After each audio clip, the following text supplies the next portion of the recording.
caring for children has always been one of the deepest and most satisfying things a human being can do.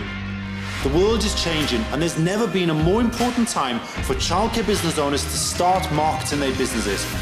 In this podcast, we're going to be talking about everything that can help you grow your childcare business and stand out in a crowded market. Welcome to the Childcare Business Growth Podcast.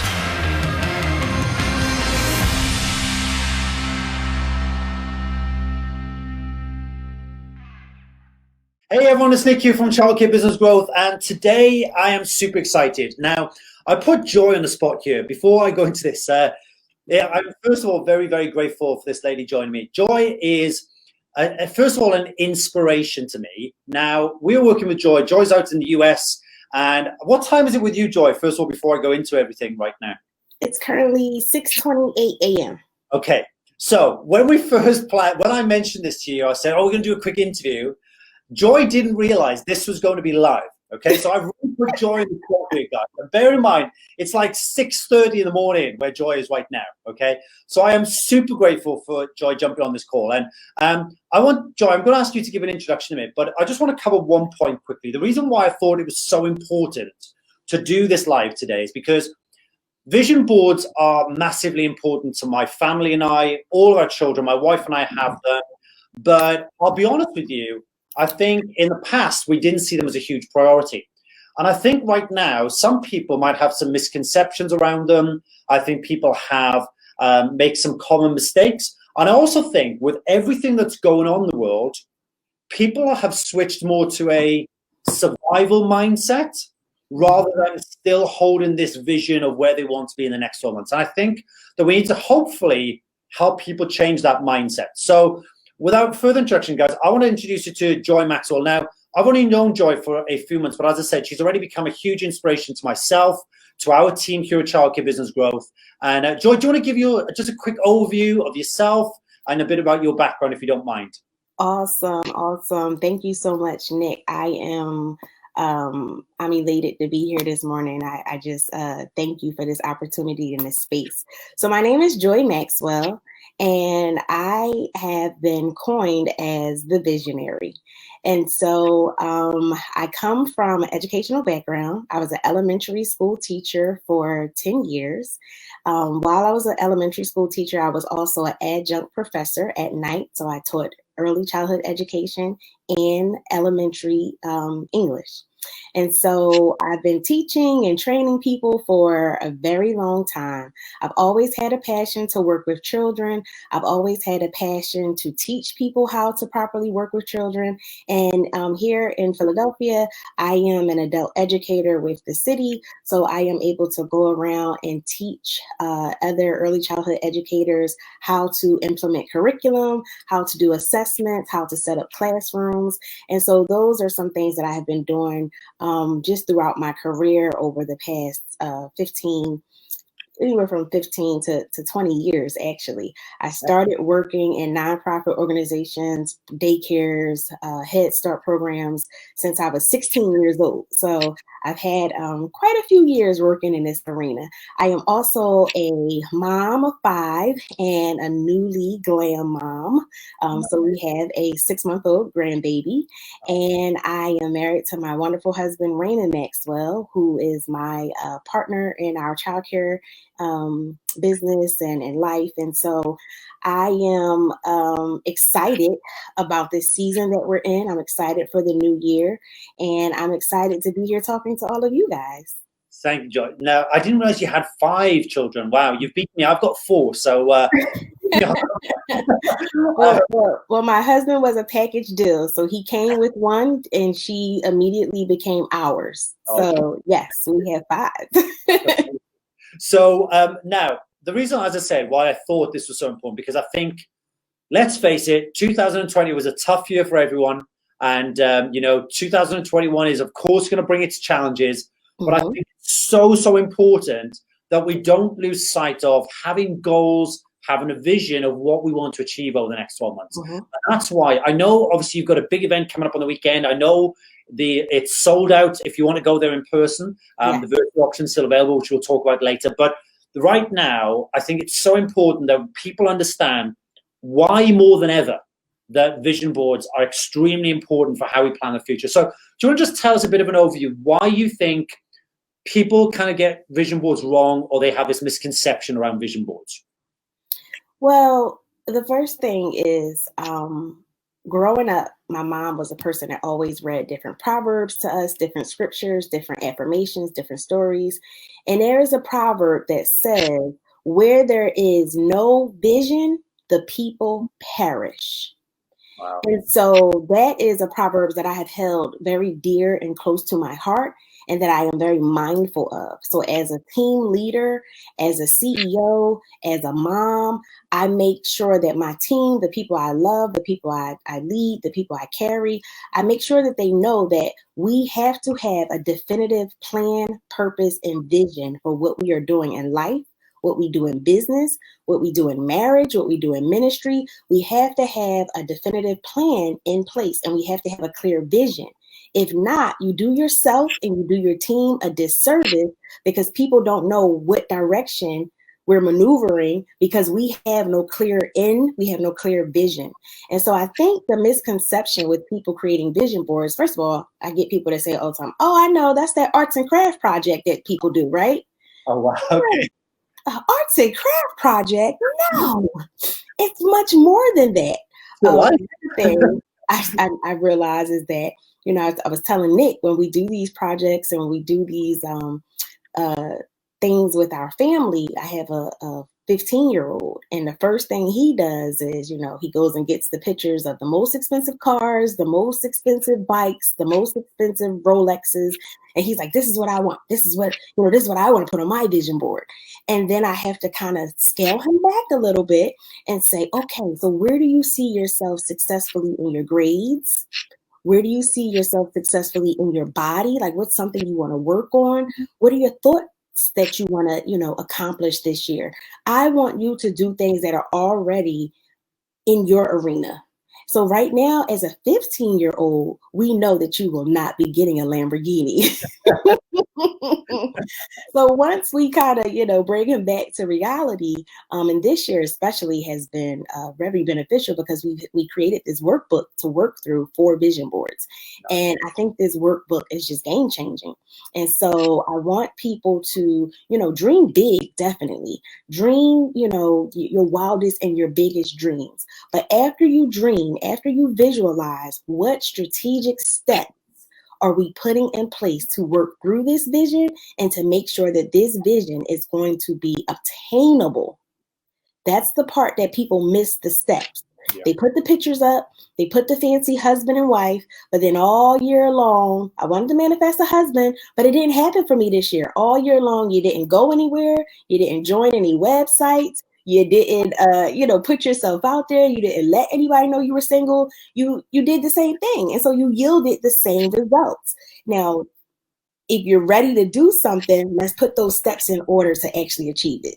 Yeah, it's a very good point. And I talked this one through my son the other day. He's saying, "Oh, I want to be fit. I want to be strong." I say, "Okay, well, what does that look like? Yes. You know, what's the end goal?" But also as well, we talk a lot about being, you know, setting smart goals. You know, you have to be able to measure them along the way. You know, does that mean you're going to run 3 times a week for 20 minutes? You know, you have to have some kind of metric in place, don't you, to track that? So that's a big one. So let's break down, if you don't mind, what are the common areas you encourage people to put on their vision board from a personal and a family point of view first? So the first area that I try to tell people is to focus on your mental. You know, what are my mental goals? What are my things that I kind of want to hone in on mentally, emotionally? Because what I realize is there are a lot of business owners, there are a lot of busy parents that emotions take over them. They you know, very emotional. They slip into depression. And it's like we have to get out of our own heads and work through some of that. So emotionally, physically, financially, what are your goals? What do you want to focus on? What do you want to hone in on? And what do you want to fix? Yes. And the big one as well for, you know, is what types of things do you find people get wrong with these? You know, when they set, for example, a financial goal, or they set, you know, this personal goal around themselves, what kind of things go wrong when they set these out? So the one of the major things is I see people that say, I want to make this amount and I want to make this amount a year. Yeah. And so if you want to make this amount, what steps have you put in place? What strategic plans have you lined up? And then how have you broken it down? So if you tell me you want to make $1,200 this year, we need to break that down and say, okay, well, that means you need to make at least $100 a month. And if you know you want to make $100 a month, then that means you need to make at least $25 a week. Yeah.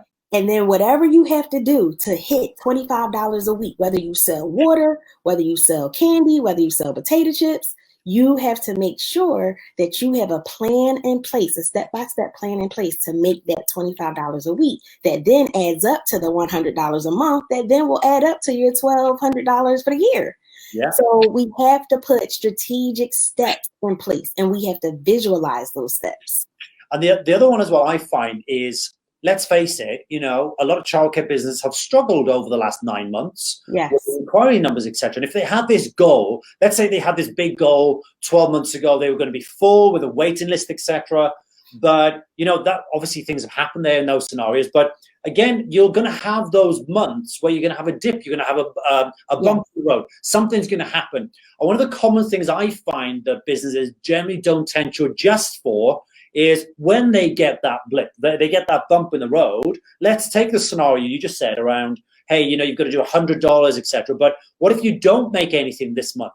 Well, how do you then need to adjust the next few months to be able to make that? That's a massive one I find is a big problem.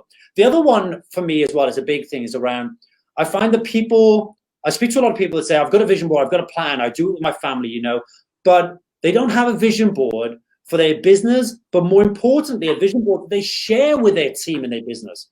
Because we all have this plan of where we're taking the business, what we want to achieve, etc. But the problem is, do our team know that? So what are any kind of common scenarios or examples you could give there of business owners that come across that same problem? So last week, I did a audio drop-in on a new app called Clubhouse, which has been really amazing. It's been really great for networking. And this question came up. I had a young lady that said, okay, Coach Joy, I hear you talking about vision boards. I hear you talking about, bringing your staff in, but how do you make sure that your staff also owns this process and that they buy into it? And so what I shared with the young lady is, when we do our yearly vision board events for our staff, when we talk to our staff about their vision, we do introduce what the vision and the goal and the objective is of the childcare facility. But what I found is the best way to cultivate a team is to celebrate a team. So we tell them what our goals is, what we want to see, what we want to hit, but this is how we get our staff to buy in. We ask them, what have you accomplished since you worked for us that has been your aha moment? Like, wow, I did this because I work here at this childcare facility. What have you done? What have you accomplished? And then what do you want to do in the future? Because not only do I want to check in with you as, my lead teacher and my preschool teacher to say, hey, have our students mastered this skill for this month yet? But I also want to check in with you at some point and say, hey, I remember on your vision board activity that we did in January, you said you wanted to lose 10 pounds. How's that going for you? And cultivate them and celebrate them, because then they see, oh, she doesn't just care about me as a worker here for her organization. She cares about me. Yeah. And that's a big point, because I see a lot of comments in groups, particularly from childcare businesses, where people say, oh, my team just don't have the motivation. They don't have the drive behind them. It's like pulling teeth, or you just got to feel you push them all the time. And I think one of the reasons because of that, like you just mentioned, is because we don't share in what their vision is or what they want to achieve over the next 12 months. So like you said, we don't celebrate their achievements. And that's a big thing. I think sometimes we get so caught up in, oh, our plan is to do this, but is everyone else just coming along for the ride? Where do they fit into that? And have we taken them into consideration, our team into consideration too? So are there any, before we move on to some tips that people can use, steps to put in place a good vision board, are there any other common mistakes or things that people do with vision boards that they get wrong, or common questions you get come up? So I talked to a young lady, and this young lady has been coming to my live vision board party since 2016. I spoke to her the other day, and I was like, hey, it's that time of year again. I know we checked in a couple of months. Where are you? What are you doing? What are you accomplishing? And she said, Coach, can I be honest with you? And I said, sure. She said, this year, I lost sight of my vision. I said, well, what do you mean? She said, we did buy the house that we put on our vision board, and we did, I did finish my bachelor's program. I'm enrolled in my master's program. She said, but when I moved, there was a lot going on. I've had some changes. And she said, actually, my vision board had fell behind my dresser. Oh, wow. She said, I knew it fell behind my dresser, but I never thought about it like, okay, hurry up and pick it up. She said, and before she realized it, some months that the vision board was behind her dresser. And she said, to be very honest, when I did finally get it out, I almost had to dust it off because it had accumulated dust, and some of the pictures had fallen off, some of the words had fallen off. She said, and it hit me. I lost focus of my vision. And because of that, I slowed down with the goals that I had set. So that's one of the most common mistakes, when life hits us, when life does things, when things get shaken up, we pause. Yeah. Pause. We stop growing. We stop moving. And that's not what we need to do. We need to pivot. Change the plan. Change the plan, but never the promise. The promise is the promise. This is what you're believing for. This is what you're working for. You're manifesting. That's your promise. You are going to have some pitfalls along the way, but you pivot. You don't stop. You don't pause. So that's another thing. That's a big one as well. I think as well, sometimes, particularly have those days, or I know it's been quite common for people recently. There's been a lot of childcare business I speak to on a daily basis that are feeling so low right now because of what they've gone through. And they're struggling, and you can tell that, unfortunately, it's so sad that they've lost their passion for what they do because they've been so bogged down in trying to deal with all this, mess, everything that's been going on that, when you even ask them about a vision, nothing's there right now because they've just been so caught up in everything that's been going on. It's really sad. And that's why we always have in our vision board, it's everywhere. Whenever you walk through the house, you can't miss it. It's in multiple places. I love it. No, it's so important for us, brushing your teeth. There's a small version. As soon as you walk in our home office, there's a big version that hits you in the face as soon as you walk through the door. I totally agree with you that if you don't have that visual all the time, it's so easy to get distracted and get caught up in the day-to-day that we lose track. And then what also happens, I feel, is that people get so caught up in the day-to-day, they don't allocate any time to then be working on that vision board or towards one of those steps on that vision board. So that's another common problem I find as well, is that if you don't have that daily reminder, it's too easy just to get sidetracked and, just wander aimlessly. So one big one. Now, I know we're going to touch on briefly about your event coming up. I'm super excited about the event you've got coming up on the weekend. I know our team have booked in for your event virtually on the weekend as well. Now, just one thing before we go into that, tell us a little bit about some steps that you recommend people would put in place if they were to start to do a vision board. Because let's face it, if you haven't done one yet, there's never been a better time to do one. And what steps do you recommend that they go through? So I tried to write these down as 5 steps. Like, let me keep it small for you guys. The first, and I feel like the most important step, is to start with acknowledgement and gratitude. I want to acknowledge who I am today, where I've come from, where I've been, what I accomplished last year in 2020, even though it was the craziest year we've been in. I want to acknowledge who Joy is currently, what she's accomplished, what she's been through. I want to even acknowledge, you know what, Joy, you could have did that better. You could have did that thing, that event, that friendship, that relationship. You could have did that one better. Acknowledge all of that. And then from a heart of gratitude, be thankful. Be thankful. Have that gratitude. You know what? 2020 was rough. I didn't accomplish everything that I wanted to accomplish, but I am grateful that I still have my life. I still have health. I still have my strength. I still have a mind. I still have another opportunity. Start there. That's my first step. And that's a big one because that environment welcomes in everything else that you're going to do. The next step, you have to start with a mindset of growth. Your mindset has to be so laser that it does not matter what you experience. Yes, we acknowledge and we are grateful for where we came from, but now our mindset is saying we are going further. We are accomplishing more. We're more focused. We're more loving. We're more nurturing. We're more giving. Our mindset is now growth, growth, growth, growth, and how we're going to do it. Okay, that's my second tip. My third tip is you have to be in a clear, clutter-free environment. You have to be. You have to be. It's order that precedes everything else that we do. If things are not in order, if things are in disarray, my mom used to say, messy bed, messy head. Yeah. You have to get to a place of clarity. You have to get to a clean place. You have to get to a place that looks crisp, that looks, fresh, that has a beautiful view. Get somewhere, And I know people are saying, well, it's a pandemic right now. We got a lot going on. What are we going to do?